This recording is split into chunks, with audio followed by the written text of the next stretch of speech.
सुमन जी, यमुनानगर हरियाणा से। श्री हरिवंश। राधा वल्लभ श्री हरिवंश। गुरुदेव, आपके चरणों में कोटि कोटि नमन। गुरुदेव, कर्म शायद एक ऐसा पौधा है जिसमें फूल नहीं है, फल का प्रावधान है। गृहस्थ धर्म कर्म का पालन करते हुए पूर्णतः विरक्त रहने का और नाम जप में लीन रहने का मार्गदर्शन की कामना है। गृहस्थ में रह करके ममता और अहमता प्रभु के चरणों में समर्पित हो जाए तो विरक्त ही है। एक अहमता ममता ये जग में है दुखदाई, ये जब श्री जी की ओर लगे तो होत परम सुखदाई। अगर हमारा अहम भाव प्रियालाल के दासत्व में स्थित हो जाए और ममता उनके नाम रूप लीला धाम में हो जाए तो गृहस्थी में रहता हुआ भी विरक्त है। और वो जितने कर्म करे वो भगवान के चरणों में समर्पित कर दे तो न फूल लगेगा न फल लगेगा। कर्म बंधन से वो मुक्त हो जाएगा। कर्मों के दो ही स्वरूप होते हैं, एक निषेध कर्म और एक विधि कर्म। जिसे पाप कर्म कहते हैं उसका फल भोगना पड़ता है दुख, जिसे पुण्य कर्म कहते हैं तो उसे लौकिक सुख भोगना, माया जनित सुख मिलता है। लेकिन दोनों बंधनकारक हैं। एक मायाकृत सुख भी जीव को बांधता है आसक्ति में, और दुख जो है वो तो भोगना न चाहने पर भी भोगना पड़ता है। तो हम दुख सुख देने वाले दोनों कर्मों से मुक्त हो जाएं। शुभ अशुभ दुर्ग विध्वंस बल तब जयति जयति जग उच्चरे। जो शुभ अशुभ दोनों का परित्यागी है वही भगवत प्रेमी होता है, वही विरक्त होता है, वही भगवत अनुराग में प्रवेश पाता है। तो शुभ अशुभ दोनों का त्यागी वही हो सकता है जो पहले अशुभ कर्मों का त्याग करके शुभ कर्मों को करते हुए भगवान को समर्पित कर दे। तो शुभ अशुभ दोनों का त्याग हो गया और वो भगवत प्राप्त महात्मा बन गया। गृहस्थी में तुम्हारा जो कर्तव्य है वो तुम्हारी पूजा है। जैसे तुम किसी के पति हो, किसी के भाई हो, अमुक अमुक संबंध, ये सब धर्म हैं, छोटे छोटे धर्म। इन धर्मों को यथावत पालन करने का फल होगा परम धर्म श्री भगवान में भक्ति हो जाना।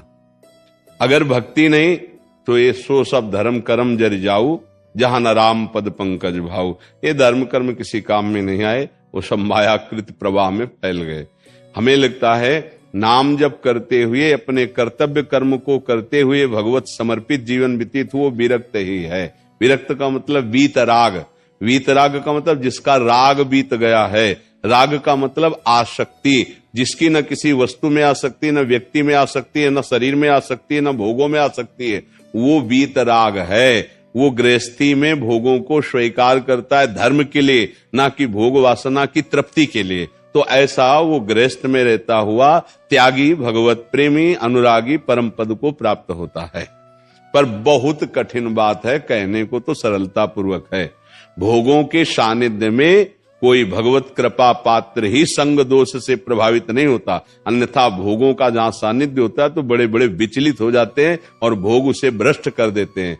क्योंकि इंद्रियां भोगों का जे ही दर्शन किए ते ही वो व्यथित होकर मन को अधीन किया, और मन ने बुद्धि को अधीन किया, और बुद्धि ने दस्तखत ले लिए जीवात्मा से कि तुम्हें बड़ा सुख मिलेगा, और उसमें फंस गया।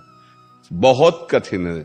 ग्रह कारज नाना जंजाला ते अति दुर्गम शैल विशाला। यही सर आवत अति कठिनाई राम कृपा बिनु आए न जाई। अगर गृहस्थी को देखो तो एक बहुत बड़ा पहाड़ है। कितनी चिंताएं हैं, कितने कार्य हैं। अगर उनमें बीच में रहकर भजन कर ले गया तो निश्चित भगवत प्राप्ति कर। पर बहुत कठिन है। जब एकांत सेवन करने वाले विरक्त मार्ग के पथिक बड़े सावधान होते तब कहीं भजन चलता है। तो गृहस्थी में तो प्रतिपल इतनी समस्याएं, इतने चिंताएं, इतने कर्तव्य हैं कि अगर वो प्रवीण नहीं है, गुरु कृपा पात्र नहीं है, सत्संगी नहीं है तो भजन तो कर ही नहीं पाएगा। छोटे छोटे बच्चे, परिवार, पत्नी, पालन पोषण, अतिथि व्यवस्था, ब्याह व्यवस्था, पढ़ाना लिखाना, कितनी चिंताएं हैं। और उन चिंताओं को समस्त चिंताहरण भगवान के चरणों में समर्पित करके और निश्चिंत होकर नाम जप करता, कर्तव्य कर्म करता, कितना महाभागवत है। उसी को महाभागवत कहा गया है जो प्रणत कामदम पद्मजार्चितम धरणि मंडनम ध्येयमापदी।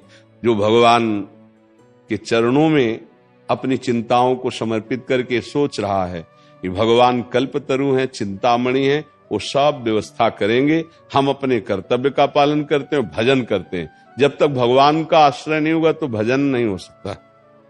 भगवान के आश्रय से भजन होता है और माया के आश्रय से भोग चिंतन होता है। अगर भोग चिंतन हो रहा है, भेष कोई भी है तो भक्त नहीं है। अगर प्रभु का चिंतन हो रहा है तो भेष कोई भी हो, वो संत ही है, वो भक्त ही है। आप सोच पा रहे? कोई संशय इस पे? अगर और पूछना चाहते तो पूछ सकते हैं इसी में, पर बहुत विवेक पूर्वक। है कुछ महाराज? अब लीन होने का ही मन है भक्ति में, इसमें लीन होने का मन है। हाँ, तो ये तो मतलब बड़ी कृपा है आपके ऊपर जो आप भक्ति में लीन होना चाहते हैं। तो भक्ति में लीन होने का स्वरूप आप क्या समझे? सब मोह माया ये सब, ये नहीं, ये हम लोग इधर अंगुली कर देते हैं, ये धोखेबाजी हो जाती है। इधर ये तो गुरुदेव मार्ग में आप ले ही आए। हाँ देखो, नहीं अभी कहाँ आए हो, अंदर से समझना। देखो हमारा क्या है कि अध्यात्म में पहुंचाने की बात होती है। यहाँ देखो, हम सब कुछ छोड़ सकते हैं लेकिन इसकी प्रियता नहीं छोड़ पाते हैं। दूसरी बात, इसके अंदर जो मन बुद्धि है उसकी प्रियता नहीं छोड़ पाते। इन दो का वैरागी हो, घर में पत्नी के परिवार के बीच में रहता वो महात्मा है। इन दो का वैरागी नहीं तो गुफा में बैठा हुआ लंगोटी लगाए लौकी की कमंडल लिए हुए भी वो आसक्त चित्त विषयी है, क्योंकि खास बात उसके चिंतन की है। शरीर राग छोड़ना अपने, और हृदय में जो स्फुरित हो रहा है मन बुद्धि विषय चिंतन, उसको बदल देना, यही महात्मा का स्वरूप होता है। अनन्यस चिंतयन्तो माम ये जना पर्युपासते तेसाम नित्याभियुक्ता नाम योगक्षेमम। लीन का मतलब कहीं भागने की जरूरत नहीं भगवान, कहीं मत भागने की सोचना, बहुत गलत होता है भागने की सोचना। भागो तो इस शरीर राग से भागो। पहले कहा है अहमता और ममता का त्यागी, इस शरीर राग को त्यागो और मन के मित्रता को त्यागो। हमारा मन जो कह देता है मान लेते हैं ना, बहुत दुष्ट है, इसकी बात नहीं माननी चाहिए। एक बार सत्संग में बताया था कि 4 बातों के द्वारा मन को संभालना होता है। हम वो बात मन की मानते हैं, वो तीसरी बात थी। वो बात मानते हैं जो धर्मयुक्त है, भजन बढ़ाने वाली है। जो गलत मार्ग वाली, वो बात हम नहीं मानते हैं। बहुत कठिन है इस मन की दोस्ती छोड़ पाना। इतनी बढ़िया दोस्ती मन के, वो बुरे से बुरी सलाह दे दे तो लगता है ये मेरे में है। हम कभी नहीं सोचते ये मन में है, मैं दृष्टा हूं, लगता है मेरे में है। इसी को ठीक करना अध्यात्म कहते हैं। बाहर से कपड़े बदल लेना, स्थान परिवर्तन कर लेना, यह अध्यात्म का बाहरी स्वरूप है। अगर अंदर का परिवर्तन नहीं हुआ तो बात बनेगी नहीं। बात पक्की बात समझ लीजिए। वेशधारी हरि के उर सालें, भगवत ऋषि जी महाराज कह रहे हैं। अगर हम केवल रसेंद्री और जनेन्द्री के ही स्वाद में फंसे हुए हैं तो कोई भी हो वो विषयी पुरुष है, वो महात्मा नहीं है। बात पक्की समझो।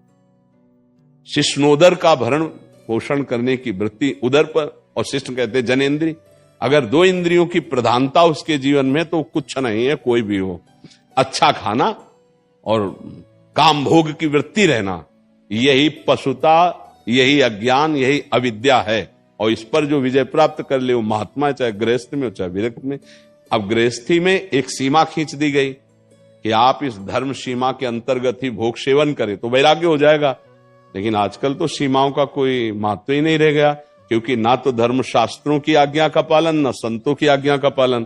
तो अगर आपके अंदर लीन होने की बात आती है तो आप नाम में लीन हो जाइए, आप प्रिया प्रीतम के रूप में लीन होइए, उनकी सेवा में लीन होइए। भागने की कोई जरूरत नहीं। जहां भाग के जाओगे तो वहां नया एक माहौल मिलेगा, नई एक व्यवस्था होगी, नए लोग मिलेंगे, नया परिचय होगा। हमें लगता है अपने घर में रह करके यदि परिचय शून्य होकर भजन हो रहा हो तो इससे बढ़िया कोई बात। खास बात श्री जी का भजन करना है। वृंदावन आ गए, इधर उधर खाते पीते घूम रहे हो, भजन का कोई मतलब नहीं है तो ना पाई है बिन स्वामी अकेल। आचार्य गुरुजनों के सिद्धांतों के अनुसार चलने पर प्रिया प्रीतम नहीं झलकेंगे। नहीं तो आप देखो ना, यहाँ वृंदावन में आपको क्या दिखाई देगा? साक्षात प्रभु विराजमान है, बिहारी जू, राधा रमण जू, राधा वल्लभ जू। क्या रोना आता है उनको देखकर? आनंद मगन होते हैं। एक झलक हुई बस चल दिए ऐसे, तो देखी नहीं, तुमने देखा ही नहीं पाया बिहारी जू, क्योंकि बिहारी जू के देखने के नेत्र तो स्वामी जी देंगे। बिना स्वामी जी की कृपा के बिहारी जू नहीं देख सकते, बिना हेतु जू की कृपा के राधा वल्लभ जू को नहीं देख सकते। आचार्य प्रदत्त नेत्रों के द्वारा देखा जाता है, वो मानस में खुलते हैं, हृदय नेत्र होते हैं। हमें तो ये अच्छा लगता है कि अब जो वर्तमान समय है, इसमें भागने की जरूरत नहीं। हमें स्थान बताओ, कहां भाग के जाओगे? मैं तो गुरु जी आपके चरणों में आ गया, जब से इसीलिए हम तुम्हें हाँ, इसीलिए हम कह रहे हैं भागने की जरूरत नहीं।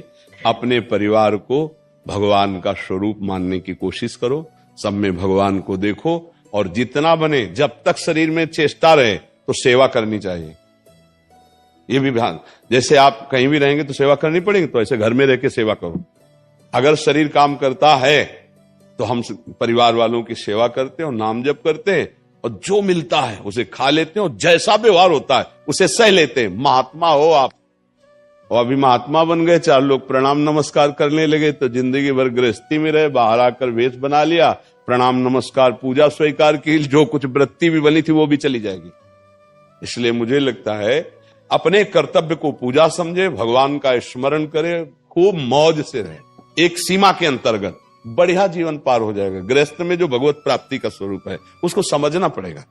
अगर उसको समझ गए तो कर्तव्य का पालन करना सबसे बड़ी पूजा है। सबसे बड़ी बात समझ लो, अगर आप अपने कर्तव्य का पालन कर रहे हैं भगवान की प्रसन्नता के लिए और नाम जप कर रहे हैं, आप महात्मा हैं।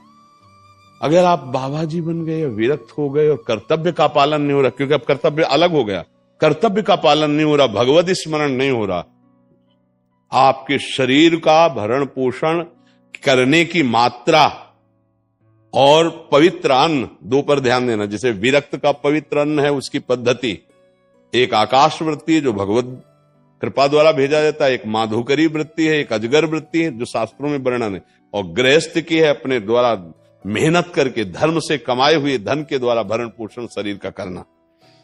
ये तो जैसे हमें भूख लगी तो माना कि भंडारे या कहीं भी हम जा रहे हैं तो हम उदर पोषण के लिए कर लिया। ये दृष्टि नहीं रखने की 4 जगह से प्लस इतना बराबर इतना हुआ, तो आपके पास भजन होगा नहीं और आपका मार्ग बाधित हो जाएगा।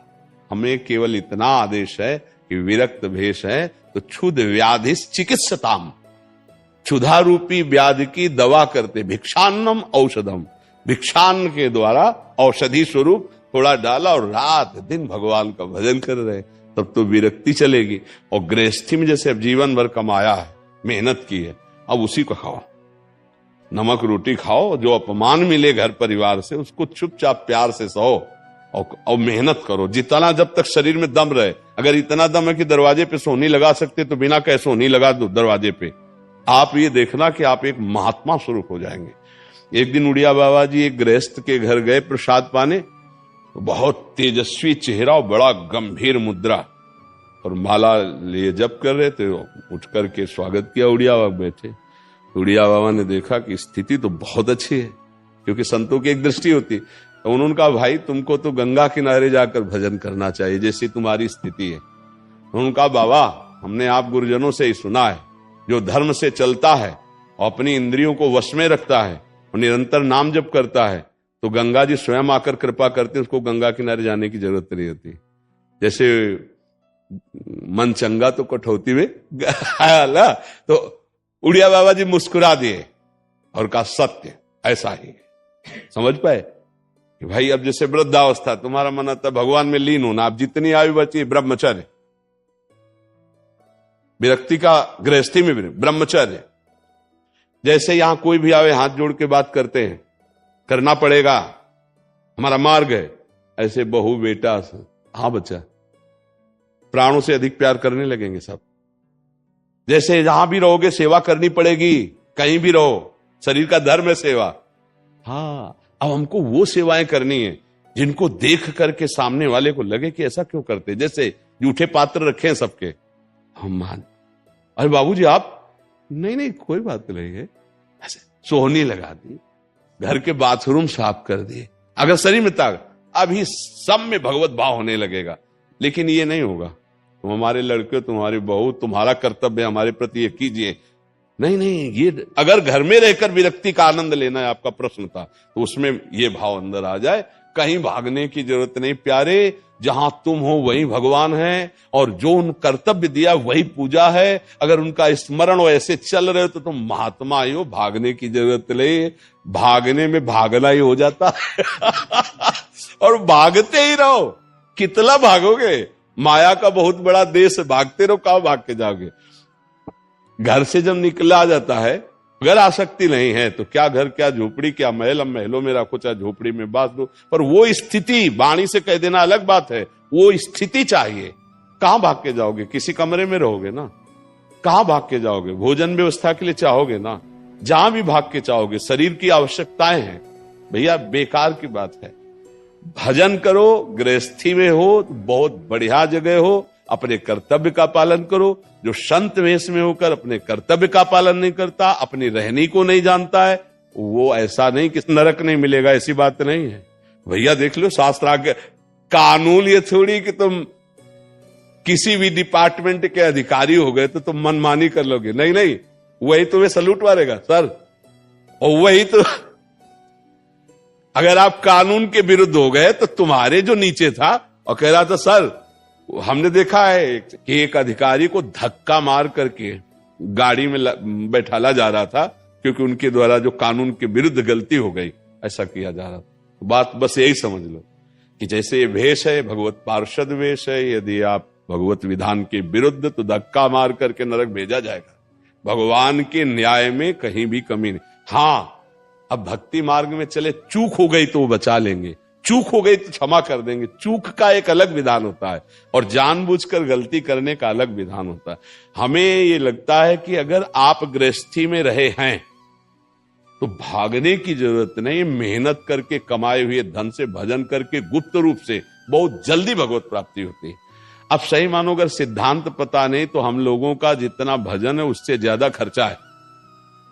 हमें जो प्रणाम करता है उसको भजन जाता है, हमें जो पानी मिलता है उसका भजन जाता है, हम जो भोजन करते हैं उसका भजन जाता है, हम जो वस्त्र पहनते हैं उसका भजन जाता है, मतलब जाते ही जाता है। सिद्धांत पता हो कि अब मैं बिहारी बिहारिन के चरणों के आश्रित हो, किंचन मात्र देहाभिमान नहीं, अब वो बिहारी बिहारिन का हिसाब हो गया, अब उसका कोई, अब इतनी कोटि का इस समर्पण अगर नहीं है तो बोलो उस उपासक के पास भजन कितना बचा, जो अभी नया शुरू हुआ है उसके पास भजन बचा कितना। जब कोई प्रणाम करता है तो अच्छा लगता है कि मैं श्रेष्ठ हूं ना इसलिए प्रणाम करता है, ये पता नहीं है कि वो छुरी लगाकर तुम्हारा सुकृत ले रहा है। वो अगर पंचांग प्रणाम कर रहा है तो तुम भी करो, बचा लो अपने आप को जो बचाला है। तो फिर गया जेब से वो प्रणाम नमस्कार, बोले तुम्हारे को प्राकृतिक वस्तु देकर तुम्हारे सच्चिदानंद भजन का हिसाब वो ले रहा है, कोई खिलवाड़ ले। इसलिए हमें लगता है कि जैसे आप गृहस्थी में रहे तो होता ना चौथेपन में विरक्त हो जाना चाहिए, तो घर ही में रह के आप दूसरे का नहीं पाना है। जहां जीवन भर कमाई की वहीं का अन्न पाया, खूब भजन करना है। ये हम आपके लिए इसलिए विस्तार से बताया कि ऐसा प्रश्न हर गृहस्थी के आ सकता है, इसलिए सार्वभौम सिद्धांत की बात कर रहा हूं। तन्नू राजपूत जी हरिद्वार से। महाराज जी, आप कहते हैं कि नाम जब